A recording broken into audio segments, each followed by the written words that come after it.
ایک ایسا بادشاہ جس کی فوج اتنی بڑی تھی کہ جب وہ چلتے تھے تو شہروں کے شہر دھوپ میں گھل جاتے تھے، جس کا غرور فرعون سے زیادہ، جس کا خزانہ قارون سے بھی بھرا ہوا، اور جس کا نام سن کے بادشاہوں کی راتوں کی نیند اڑ جاتی ہو۔ اور پھر وہ بادشاہ اللہ کے گھر کعبہ کو مٹانے نکلے، لیکن نہ آسمان سے پتھر برسے، نہ زمین پھٹی، نہ بجلی گری، بلکہ ایسا کچھ ہوا جو شاید تاریخ کا سب سے عجیب موڑ ہے۔ وہ بادشاہ جو کعبہ کو گرانے آیا تھا، وہی کعبہ کا سب سے پہلا خادم بن گیا، لیکن اس کی قوم پر ایک دن آسمان پھٹ جاتا ہے، سیلاب شہروں کو بہا لے جاتا ہے، اور وہ قوم جو کل تک غرور اور طاقت میں گمراہ ہو چکی تھی، آج وہی طاقت پانی میں مٹ چکی تھی۔ سوال یہ ہے، اگر بادشاہ خود ایمان لے آیا تھا تو پھر اس کی قوم پر ایسا خوفناک عذاب کیوں آیا کہ قرآن نے ان کا نام قیامت تک کے لیے ہلاک شدہ قوموں میں لکھ دیا؟ قوم تبا کا تعلق عرب کے سب سے نیچے والے علاقے سے تھا، یمن۔ تفسیر ابن کثیر کے مطابق ایک وقت تھا جب یمن دنیا کا سب سے امیر ملک تھا، سونا پہاڑوں سے نکلتا تھا، صاف پانی دریاؤں میں بہتا تھا، شہروں کے گرد پھلوں سے بھرے ہوئے باغ تھے، ان کے تجارتی راستے پوری دنیا میں پھیلے ہوئے تھے۔ اس سلطنت کا نام تھا ہمیار ایمپائر، اور ان کے بادشاہوں کا لقب تھا تبا۔ جیسے مصر کے بادشاہ فرعون، ویسے ہی یمن کے بادشاہ تبا۔ ان سب میں سب سے خوفناک، سب سے طاقتور ایک نام ابھرتا ہے، ابو کریب اسد تبا الہمیاری۔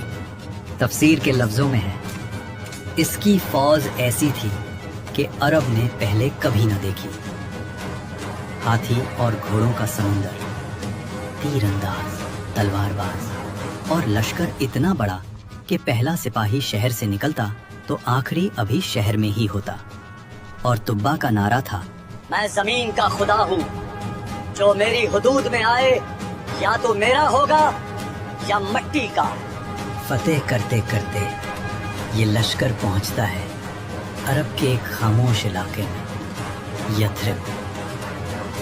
آج کا مدینہ اس وقت صرف کھجور کے باغات، کچھ یہودی قبیلے اور ایک عجیب سی سکون والی ہوا۔ تبا نے حکم دیا، کل صبح اس شہر کو جلا دیں گے۔